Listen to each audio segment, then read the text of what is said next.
Olá, estudante do estado do Paraná, do Brasil e do mundo, seja muito bem-vindo à nossa aula de Geografia para você da primeira série do ensino médio. Eu sou o professor André e juntamente comigo temos aqui o Val, nosso intérprete de Libras. Tudo bem, Val? E nessa nossa aula de hoje nós vamos conhecer um pouquinho mais sobre alguns aspectos físicos da estrutura do nosso planeta. E para isso é importante que você disponha de um caderno, de uma caneta, lápis e também uma borracha para você realizar anotações dos conteúdos que vão sendo apresentados, eventuais dúvidas e também os objetivos da nossa aula de hoje que vão aparecer para você na tela. Conhecer as características das bacias hidrográficas, além de identificar as principais bacias hidrográficas do mundo.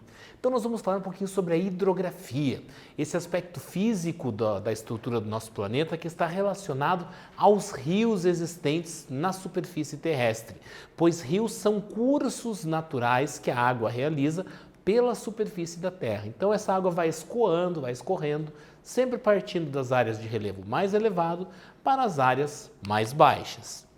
E dá uma olhada na nossa reflexão inicial. O que são bacias hidrográficas? Afinal de contas, quando a gente está falando em bacias hidrográficas, do que a gente está falando? Será que nós estamos falando de lugares que têm uma grande quantidade de rios, de lugares que têm uma pequena quantidade de rios? E para te ajudar nessa reflexão, olha na imagem que aparece na tela do lado direito, nós temos ali algumas manchas azuis neste planisfério. Essas manchas azuis que você está vendo ali representam essas grandes bacias hidrográficas. Então são áreas do nosso planeta que vão concentrar uma grande quantidade de rios. E aqui você já vai conseguir ver a definição de bacias hidrográficas. Que a bacia hidrográfica é uma área de grande superfície formada por um conjunto de terras por onde corre um rio principal e os seus afluentes. E estas bacias são alimentadas principalmente pelas águas das chuvas e lençóis subterrâneos. Para a gente entender melhor a ideia da bacia hidrográfica, esta imagem aqui mostra para você que nós temos um rio principal, ou seja, um curso de água principal, por onde que vai ser o rio principal. Nós temos os afluentes. O que são esses afluentes? São os corpos hídricos, são os rios que vão alimentar esse rio principal. Nós também temos as nascentes. Nascentes são os locais onde se iniciam esses corpos, esses rios. E aí as cabeceiras, que são o quê? São as regiões no entorno da nascente. Então a nascente é o local onde o rio inicia e a cabeceira é toda a área que está no entorno da nascente do rio. E da onde vem a água que abastece esses rios, essas bacias hidrográficas? Ela pode ser proveniente da ação da chuva, então nós vamos ter ali a chuva. Ela também pode ser proveniente do derretimento da neve, pode ser proveniente de nevascas, dependendo da localidade do nosso planeta, e ainda podem ser águas que afloram do subsolo. Se a gente observar nessa imagem aqui, nós vamos ter aqui algumas nascentes que são provenientes de afloramentos do subsolo. Então a água vai sair do subsolo. E como que essa água chegou no subsolo? Justamente a partir do ciclo hidrológico, que em algum momento houve a precipitação, a chuva e essa água infiltrou. Porém, essa água que infiltrou, ela continua pelo subsolo até uma quantidade dela acabar novamente saindo do subsolo, chegando à superfície. E aí nós temos o quê? Uma nascente de um rio. E aí nós temos a foz do rio. A foz do rio sendo justamente o local onde esse rio ele termina. E essa foz ela pode ser uma foz em delta, uma foz mista, então nós vamos ter vários tipos de foz. Quando a gente fala em foz, a gente não pode deixar de fazer referência à cidade do estado do Paraná, chamada de Foz do Iguaçu. Pois a cidade de Foz do Iguaçu, ela recebe esta denominação, pois ela se encontra estabelecida bem próxima à foz do Rio Iguaçu, ou seja, no final do Rio Iguaçu, que é um rio que atravessa todo o estado do Paraná, tendo a sua nascente no município de Curitiba e atravessando todo o estado do Paraná, chegando até onde nós temos hoje a cidade de Foz do Iguaçu. nós vamos perceber que estas foz, elas podem ser foz em delta, conforme você pode ver na tela, que se formam vários canais ou ramificações, aos quais o curso de água ligam-se ao corpo de água em que deságua. E estes canais são entremeandos de ilhas e característicos de rios de planície. Então, olha só, como as águas desses rios elas apresentam baixas velocidades, nós vamos ter aqui próxima à foz, ela vai se abrindo, ela vai ocupando uma área cada vez maior. E aí no meio formam-se um conjunto de ilhas. E se a gente olhar com bastante atenção, ó, dá uma olhada aqui, ó, ela vai formar algo muito parecido com um delta. Por isso, uma foz em delta, conforme pode ser visto aqui, ó. Um exemplo de foz em delta nesta imagem aqui. Nós também temos foz em estuário. Diferente da foz em delta, a foz em estuário ela é muito mais presente em rios de planalto, aonde as águas apresentam maiores velocidades. E quando esse rio ele deságua num outro rio ou no oceano, em função das maiores velocidades, ele acaba tendo um canal principal, que é isso que a imagem vai mostrar para você do lado direito da tela. Se você olhar com bastante atenção aqui, ó, nós temos a foz do Rio São Francisco em estuário, aonde as águas do Rio São Francisco, por apresentarem uma maior velocidade, elas vão chegar aqui ao oceano, e aí elas chegam aqui em maior velocidade, e aí formando um canal principal, não vários canais, a exemplo do que acontece na foz do tipo delta. E ainda nós temos um outro tipo de foz, que é a foz do tipo mista, que ela vai ter características tanto da foz em delta quanto da foz em estuário.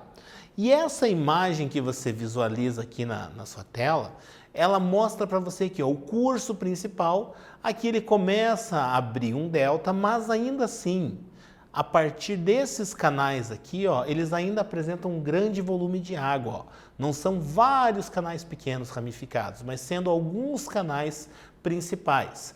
Por isso chamadas de mista ou ainda de complexas, que quando um rio apresenta as características da foz em delta e da foz em estuário, como o exemplo da imagem aqui mostra para você o rio Amazonas.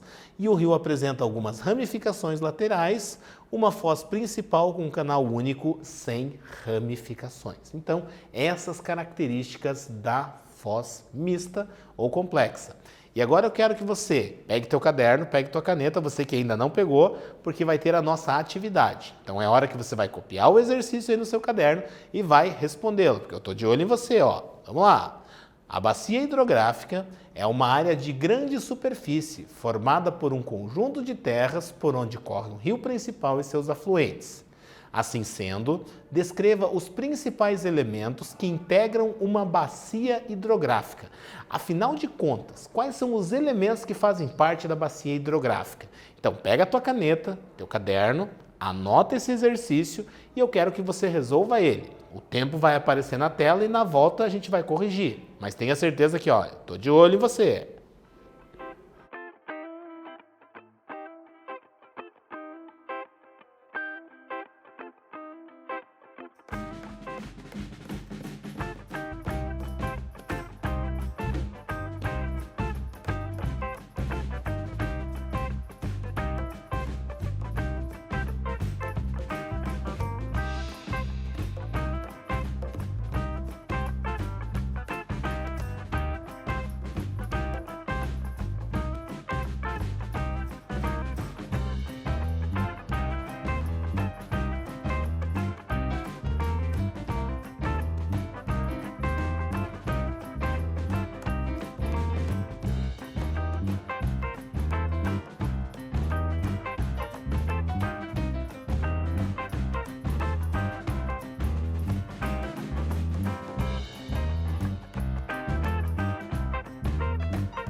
Muito bem. Realizou a atividade?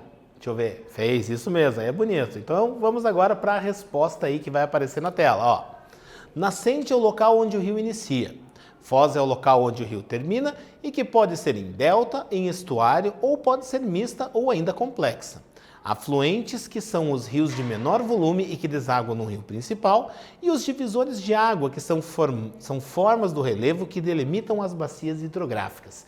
E esse conceito de divisor de água é fundamental, pois tratam-se de formas do relevo, geralmente de áreas mais elevadas, de algumas montanhas ou algumas elevações, que fazem com que a água da chuva seja dividida. Daí a denominação divisor de água, onde a gente vai observar, por exemplo, aqui, uma montanha, e aí a chuva, ao cair, a parte dela vai para um lado e parte indo para outro lado, fazendo com que haja, assim, a divisão da chuva e a delimitação das bacias hidrográficas.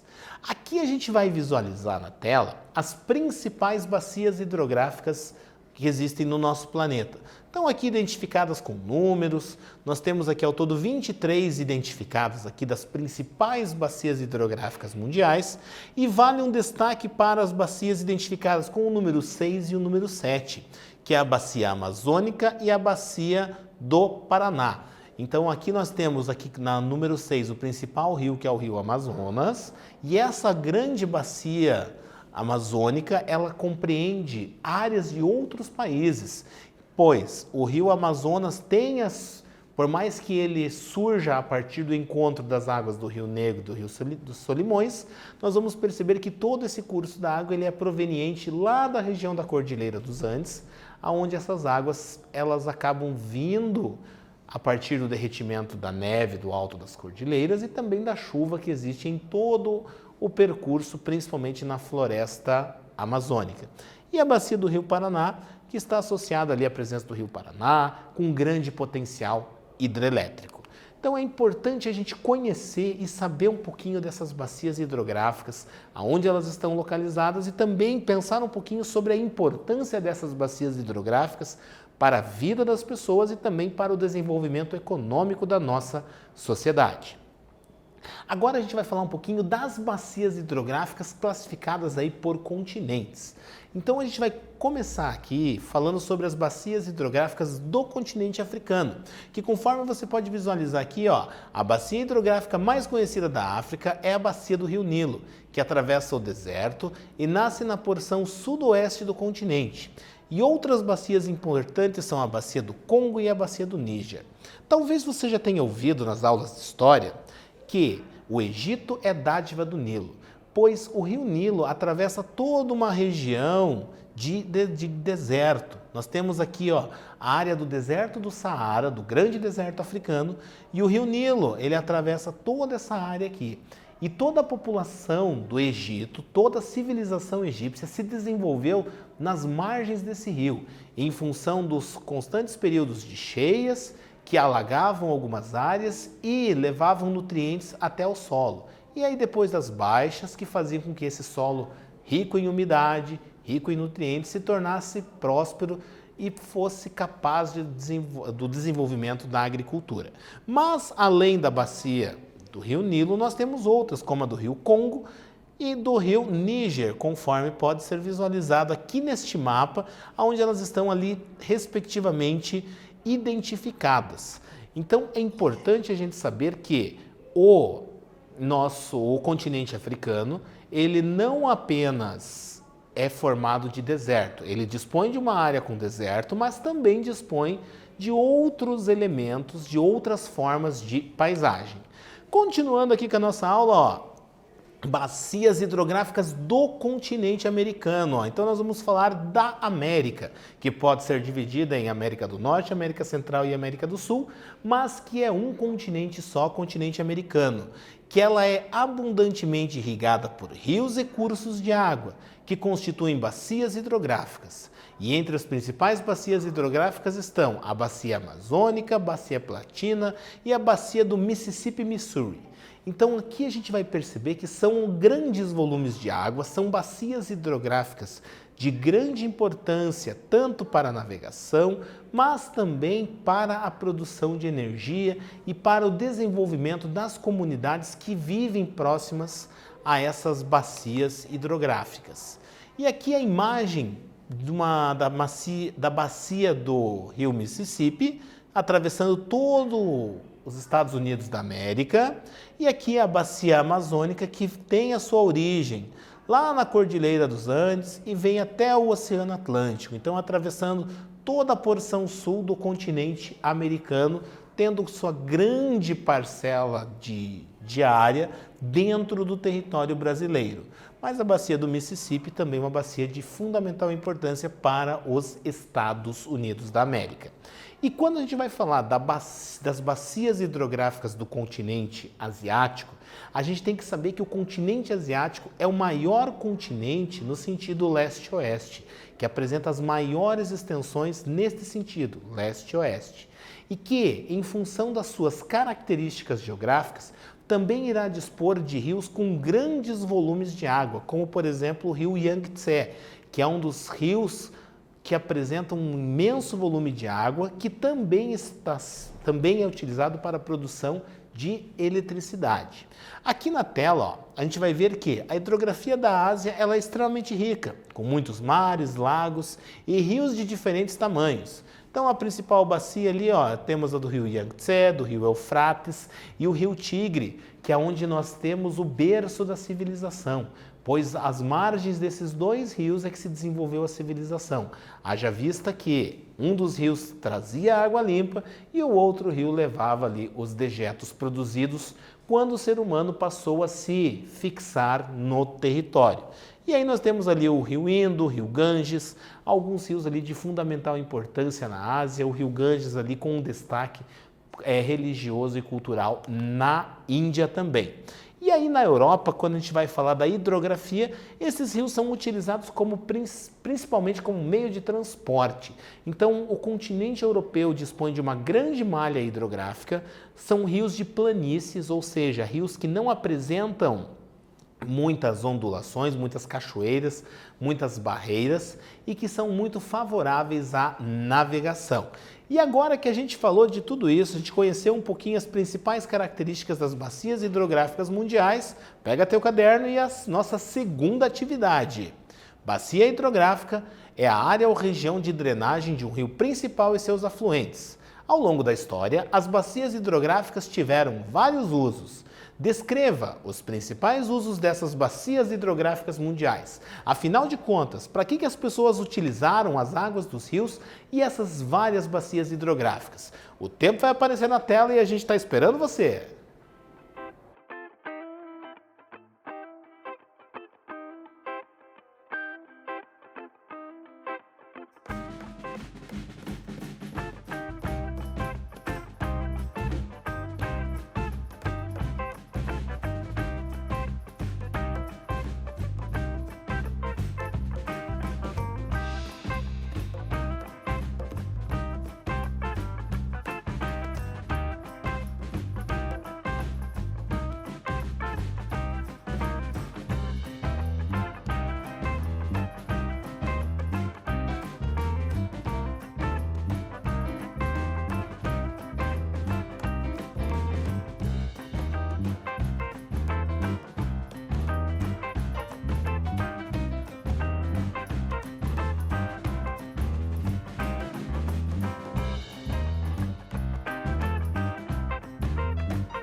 Muito bem, o que você colocou ali a respeito dos usos que podem ser feitos das bacias hidrográficas e dos rios? Vamos olhar a resposta, ó. Navegação, pesca, comércio, turismo, produção de energia elétrica e energia mecânica. Então, alguns usos ali que podem ser feitos. Quando a gente fala em energia elétrica, nós estamos falando do aproveitamento das águas dos rios para movimentar turbinas e produção de eletricidade. E a energia mecânica, um dos principais exemplos são os moinhos, aqueles moinhos que são movidos por rodas d'água. A exemplo do que a gente tem em vários lugares, que a água do rio movimenta uma roda d'água e essa roda d'água vai ser utilizada para movimentar alguma engrenagem, algum mecanismo, por exemplo, de moagem de grãos. Então nós temos ali a transformação da força da água em força mecânica.